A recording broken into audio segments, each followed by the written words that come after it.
The Peter Schiff Show. Well, yesterday we finally got the release of the initial estimate for the third quarter GDP, and that is the GDP estimate, which the Atlanta Fed had originally come out at about 3.8 early on, and they had steadily reduced their estimate. They got down to as low as 1.9 before ratcheting it up a couple of times, and their estimate was at 2.1 when we got the official release. And the number came out at 2.9, not only much higher than what the Atlanta Fed had been estimating, but much higher than the consensus forecast, which had been 2.5. Now, I am very suspicious of this number. This is the strongest number in over 2 years, and it comes out less than 2 weeks before the election. And of course, one of the issues Donald Trump has been the weak GDP growth, which has averaged just 1% for the last 3 quarters. All of a sudden, it's 2.9. I mean, triple. Does anybody really believe that suddenly the U.S. economy in the fall of 2015 all of a sudden was 3 times as strong as it's been for the last 3 quarters? I mean, I don't think so. I don't believe that for a second. And I do believe that after the election, when we get the revisions, we will get a downward revision to this number. But, even if this number were real, and even if it holds up, if you average the last 4 to get the entire year looking back, you're still barely at 1.5%. You're just below 1.5 for the entire year, which is still extremely weak growth. But, once you look beneath the surface of this 2.9, it's very easy to see how they rigged it, to use Donald Trump's expression. And not that it's, some kind of a conspiracy, but look at these numbers. First of all, the result, and this is probably not part of the rib cart, maybe this was accurate, but there was a 10% spike in exports. This is the biggest gain in exports in 3 years. And it's not, manufactured products that we're exporting, right, where you got some high-paying jobs. It was primarily led by a one-time surge in soybean exports. Apparently, they had a really bad harvest down in South America, and so there was an extra amount of soybeans that we were able to export that under normal weather conditions we wouldn't have been able to sell. And I read that if you take out the soybean, because soybean exports accounted for one third of the GDP growth. That means if it was a normal, weather condition down in South America, and we just exported the normal amount of soybeans, instead of 2.9%, we'd have got 1.9. That would have missed the Atlanta Fed number, and it would have missed the consensus. So just based on soybeans alone. Now, we don't have a lot of high-paying jobs down there on the farm. You don't get paid a lot of money to pick soybeans. So this is not like some good news that we just had this huge surge. Yeah, temporarily it helps out the farmers who own those beans, but, it doesn't mean a hill of beans when it comes to the economy. But also, look at their inflation numbers, because remember, all of this is based on the deflator, which I think, significantly understates inflation. But if you look at the number that the government used for the third quarter, it's 35% lower than the assumption they made for the second quarter, right? Second quarter, they used a deflator of 2.3, which maybe that sounds, that's a little bit more believable. I still think it's too low. But for the third quarter, they decided to use 1.5. I think maybe even 1.4 and change, but rounded up to 1.5. Now, assuming that you used the same deflator in the third quarter as you used in the second quarter, because to me, most likely the relative pace of inflation hasn't slowed down. If anything, it's probably picked up. But let's say we use the same number, that would have taken another 0.8% off of the GDP. So if you factor out the one-off bump in soybeans, and then you use the same inflation that we used in the second quarter, in the third quarter, now you're down to 1.1, which is pretty much the same as we've had for the last three quarters. And to me, that makes more sense. If we grew at 1% for the prior three quarters, I doubt anything has changed in the third quarter. And so maybe it's the same. Now, the other factor that really boosted the GDP in the third quarter was a big boost in inventories. Now, I'm not really sure where that came from. Is it that retailers are just stocking up early for the Christmas season? In which case, we simply pulled forward GDP from the fourth quarter to the third quarter, which is very convenient for Hillary Clinton, because by the time we get the fourth quarter GDP numbers, it'll be next year. The new president would have already been sworn in by the time we find out what the number was for Q4.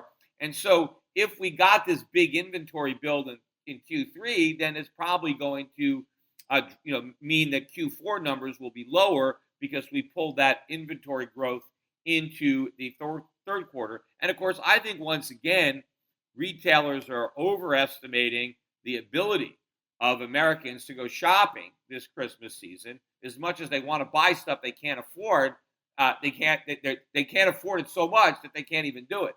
And so I think that these inventory builds again are going to weigh heavily on U.S. GDP next year.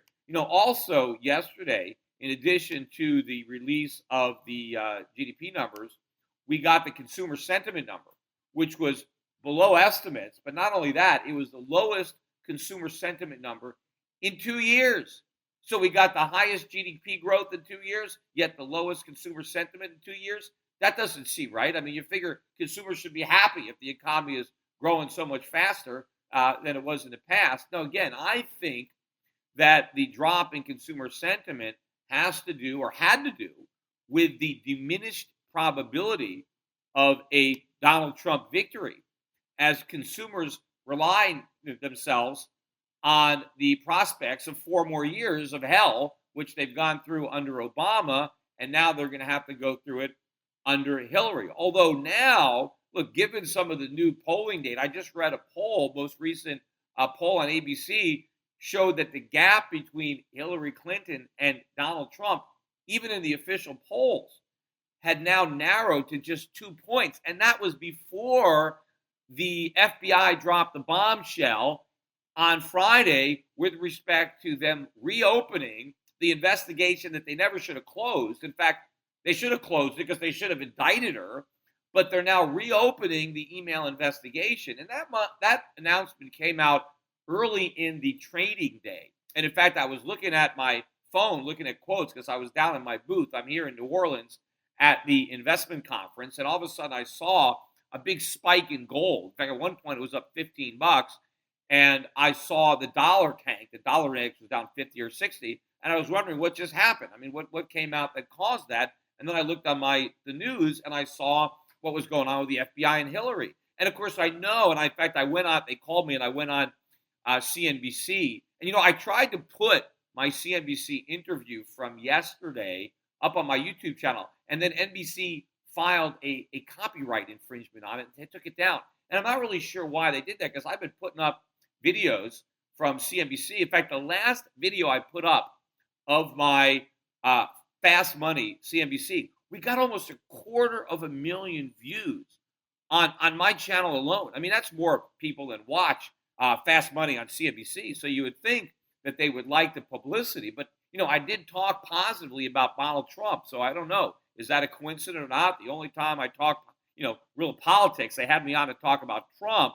And then I put it up on my YouTube channel, and there is a copyright violation filed about it. But it's no secret that the markets want Hillary Clinton to be, elected. And so when this news came out, and all of a sudden, hey, wait a minute, maybe this is going to put the Hillary Clinton sure thing reelection in jeopardy, and the market sold off, and the dollar sold off, and gold rallied. Because why does Wall Street want Hillary Clinton? Because Hillary Clinton continues the status quo, which everybody on Wall Street likes. I mean, the big bankers, look at all the money that the Wall Street bankers are donating to the Hillary Clinton campaign. I mean, there's a reason that they're giving all this money to Hillary Clinton, and it's not out of patriotism. I mean, why do you think they paid her? She was collecting $250,000 a pop to talk to Goldman Sachs. I mean, what could she possibly say that's worth $250,000?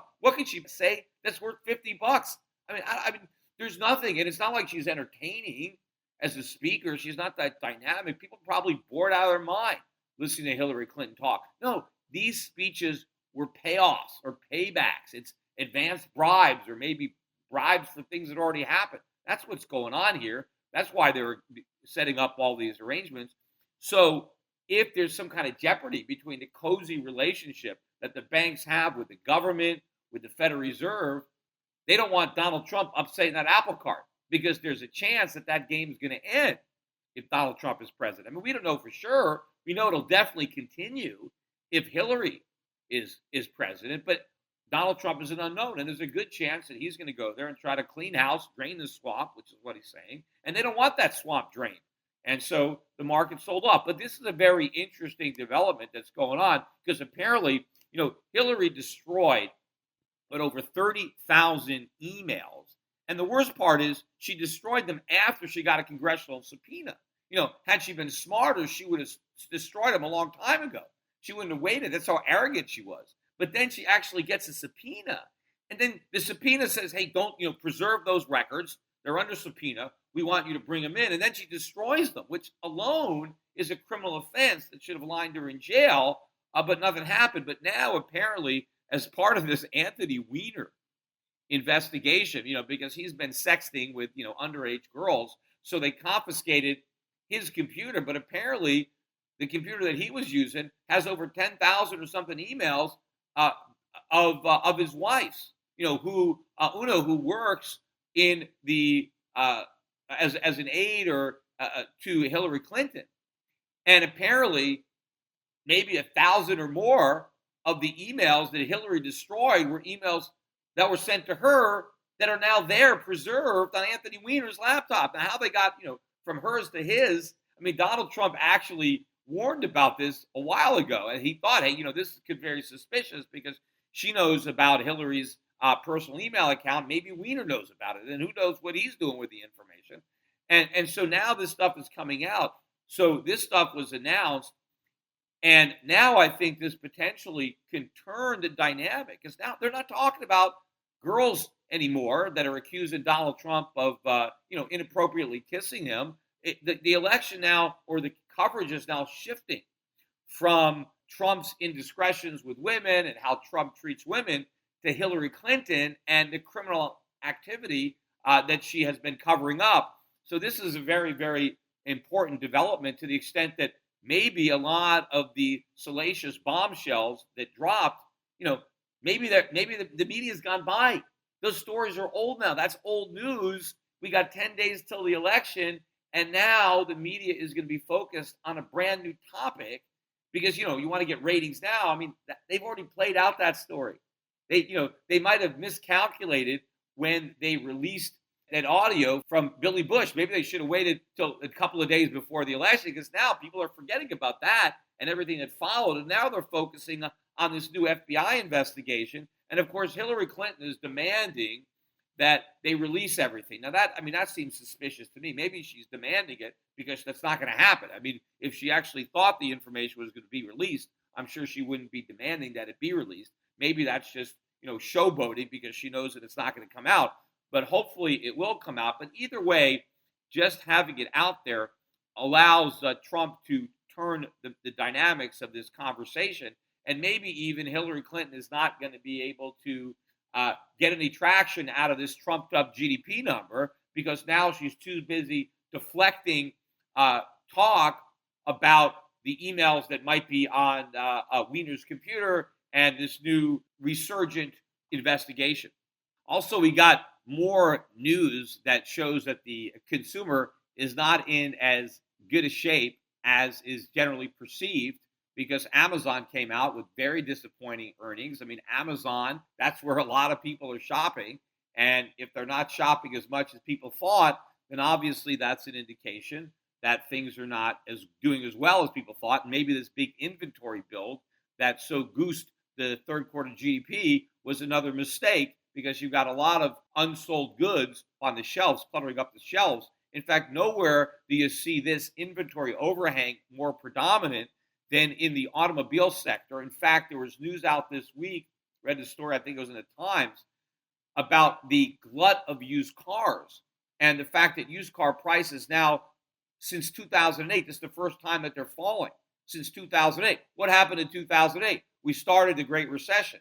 Well, the last time we saw a drop in used car prices of any significance was in 2008, and it's happening again now. And this is supposedly when the economy is so strong that the Fed's going to raise rates because they're data dependent. And now you're getting data on used car prices that shows that we have a big glut. Now, why is there a glut? Because number one, you had a number of people who leased cars. And when you lease a car, typical lease is maybe about 3 years, and you lease the car and the lease is up, and now you just turn the car in, right? And now the automobile dealers have all these used cars that have now come off lease that they need to sell. See, because a lot of the people who lease the cars can't actually afford to buy them, because when your lease runs out, right, you have an option. You can buy the car, but very few people do. I think what's going to happen, too, is a lot of people who lease cars probably never leased them before. They used to be able to buy them, but they couldn't afford to do that. But they got such a sweetheart deal on the lease. And part of the reason that leasing was so cheap, one, was low interest rates, courtesy of the Fed.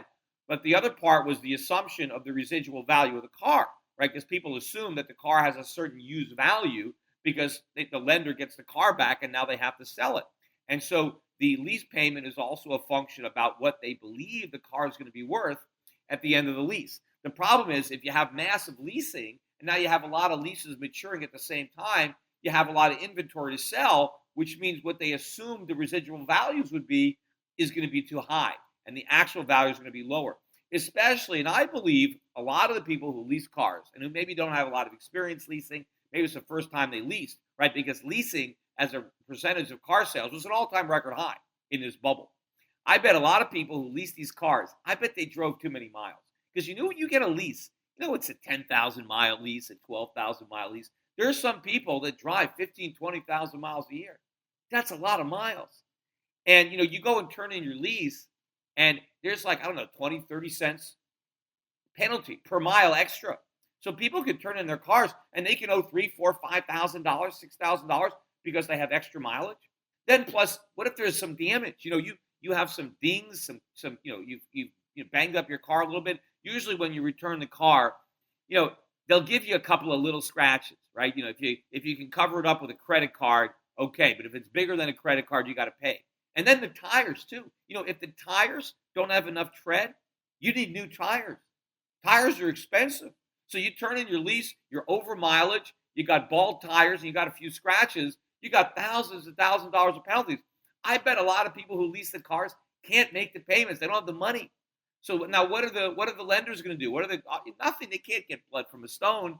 So not only do they have a car that's worth a lot less than they thought because now you have a glut of used cars on the market, but the car needs work and it's got too many miles.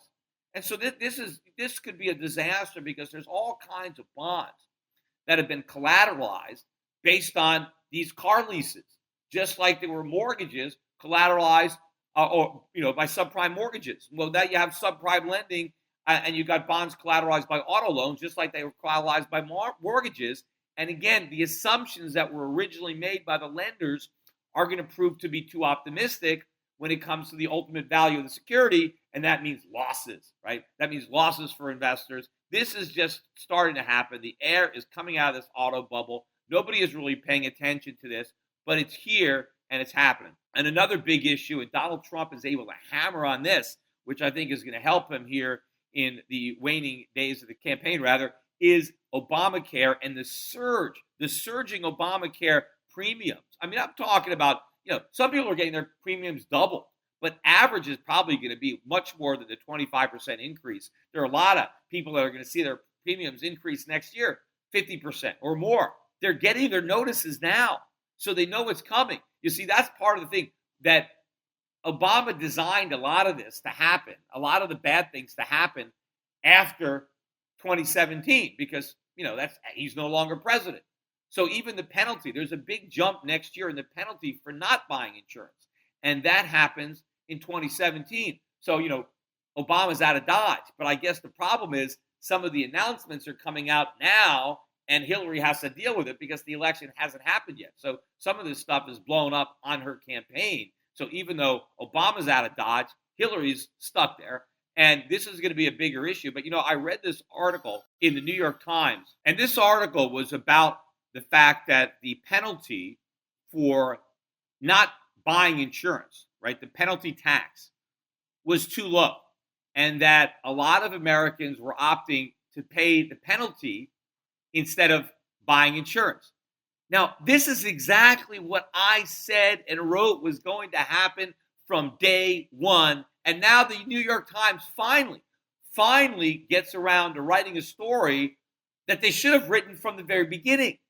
Instead, I was writing this kind of stuff, not the New York Times. In fact, I pointed out, and nobody pointed this out but me at the time, when the Supreme Court ruled this unconstitutional tax or to be constitutional. The way they were able to justify this is the Supreme Court said that the tax itself is so low that it won't actually compel behavior. Remember, one of the reasons that it was challenged is the people challenging Obamacare said it's unconstitutional because the law requires you to buy a product, and the government cannot require you to buy something. And if they can't do it directly, they can't do it indirectly by taxing you for not buying it. And that's a valid argument. It's 100% true. And so they went to the Supreme Court with that argument. And what the Supreme Court argued to justify the tax is they said, well, yes, the government can't force you to do something with the tax.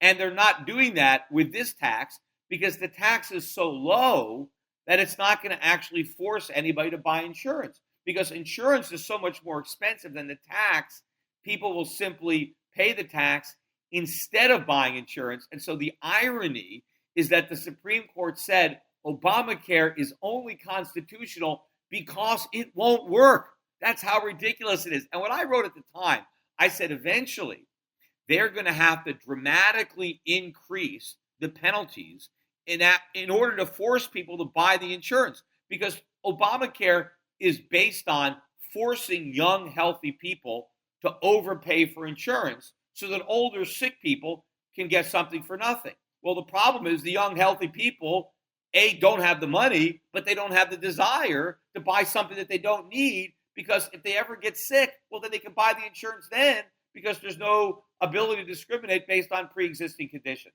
So I said that what was going to happen was young, healthy people would drop out, they would pay the tax, which is exactly what they're doing, and then the cost of staying in would skyrocket, which is exactly what's happening because you're having surging premiums. And I said that as premiums surge, then more and more people will decide to pay the tax instead of the premiums. And that is what's going to happen, and the whole thing is going to unravel. And I said the only way to save it potentially would be to dramatically increase the amount of the tax penalty, to actually force people to buy what the Supreme Court acknowledged the tax was too low to compel. But I said that I bet if the government then jacks the penalty tax way up, that it's still going to be constitutional, because who is going to go back to the Supreme Court, right?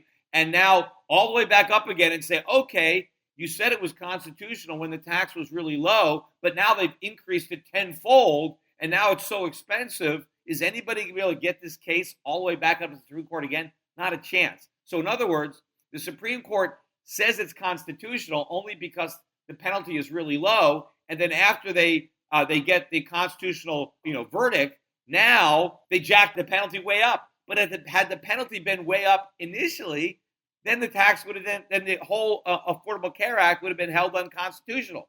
But because the penalty tax was low when they argued before the Supreme Court, they said, okay, it's constitutional because it's low. Well, now they jack it up high, which would mean it's unconstitutional, except no one's going to care because the Supreme Court's not going to get a chance to rule on it again. But of course, ultimately, it's not going to work at all.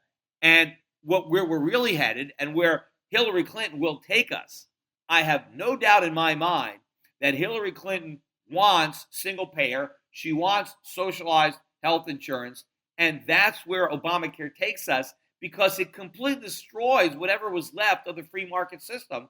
And so once you've destroyed healthcare, now you can come as the savior.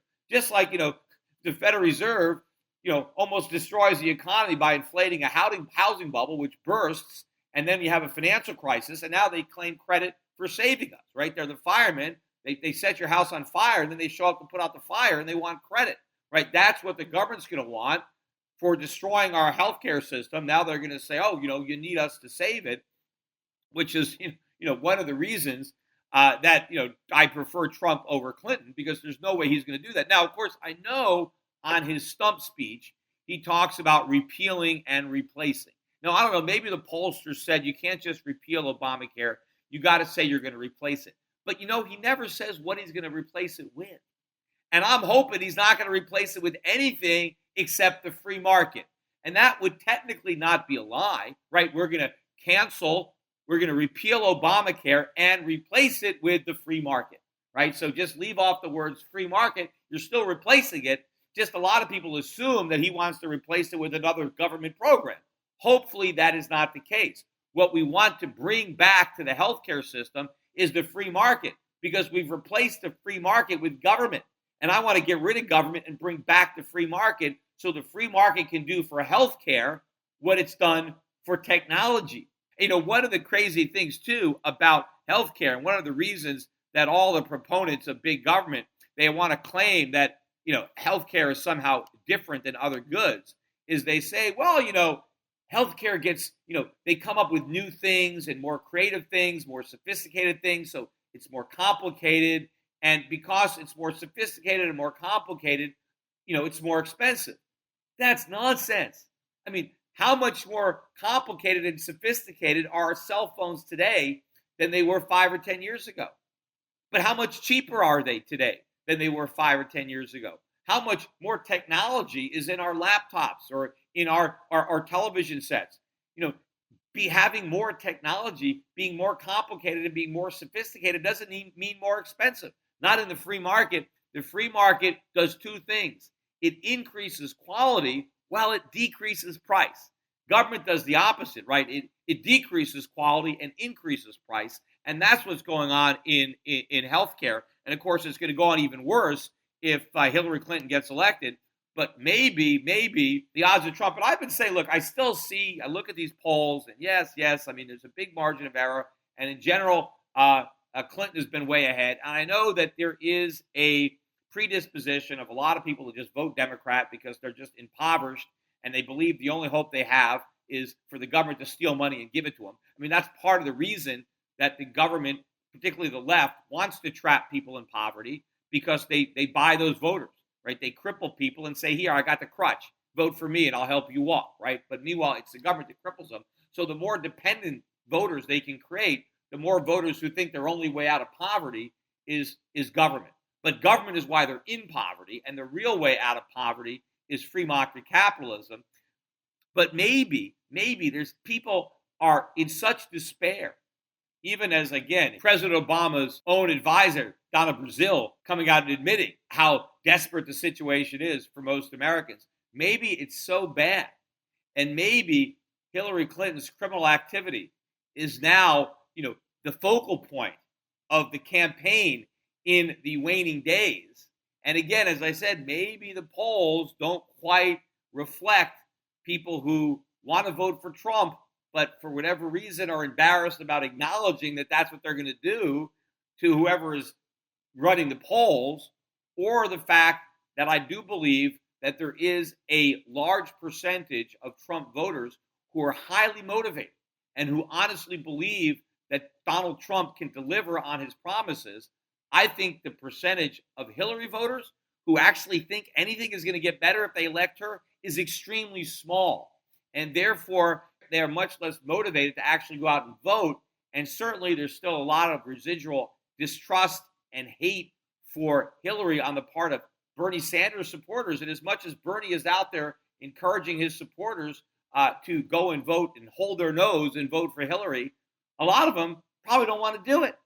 And so this election, as I said, is hardly in the bag. It is not the sure thing that the media makes it out to be. There still is a good probability that this is a Brexit or this is a Bundy verdict. There's that verdict where everybody assumed that the individuals involved in this were going to be convicted, and nobody predicted an acquittal. And of course, now I hear in the media, they're only being acquitted because they're white, and they show that this is a double standard. It's got nothing to do with the fact that the defendants were white. What it has to do with the fact is that there was sympathy among the jury members for their plight and their circumstances. And they're upset at the government. They're upset at the status quo. They understand that their own situation has been deteriorating. And this is a way of standing up. Is it a form of jury nullification? Are they trying to send a message to the government that they're mad as hell and they're not going to take it anymore? Well, maybe the jurors are sending that message and the powers that be still don't get that message. Well, the voters of this country may be willing to send a similar message as those jurors, and that message can be sent by voting for Donald Trump and against the establishment, against the media, against Wall Street, against everybody that they perceive is the problem. And hopefully the solution isn't a man, but a principle, is freedom, is liberty. We can make America great again. It's not about Donald Trump. It's about Donald Trump dismantling all of the government that took away our greatness. Right now, we have a great government and we have a weak country. I want the opposite. What makes a country great is a small government. When governments are small, individuals are great. Individuals do great things. You can't have a great government and a great country. It's one or the other. So if we want to make America great, we've got to dismantle the government that's preventing us from being great.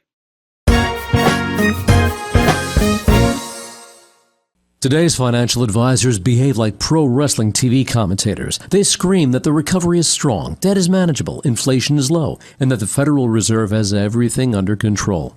They may be oblivious, but the danger is real. Looking beyond the media hype can open a world of broader investing ideas. Euro Pacific Capital is a registered investment advisor that offers stock-focused wealth management services that closely follow the strategy of our founder and CEO, Peter Schiff. We concentrate on those countries that are more closely in tune with Peter's vision of how capitalism is supposed to work. And these investments are not hard to find, provided you know where to look. Isn't it time you change the channel and let Euro Pacific put a little reality back into your portfolio? If you live in the United States and have $25,000 or more to invest, call 800-727-7922. That's 800-727-7922. Non-U.S. residents access similar strategies through Euro Pacific Bank at europacbank.com. Euro Pacific Capital and Euro Pacific Bank are affiliated companies. Hi, this is Peter Schiff, and long before foreign governments were buying gold, I urged my clients to put 5 to 10% of their portfolios into physical precious metals. Despite gold's massive rise over the last decade, I still think that a 5 to 10% allocation to gold and silver is a smart investment decision. But buyers have to beware. Big TV gold dealers push all sorts of coins that are poor investments. Bait and switch deals, price protection guarantees, leveraged gold accounts. These are just a few of the sleazy tactics used to swindle inexperienced gold buyers. My gold company is different. We never offer a coin or bar unless I consider it to be a good investment. I want my customers to be educated. That's why I'm offering you a free research report exposing the biggest scams and ripoffs in the industry. Download my report, Classic Gold Scams and How to Avoid Getting Ripped Off, for free at goldscams.com. This report tells you everything you need to know about how to avoid losing thousands of dollars with scam gold dealers.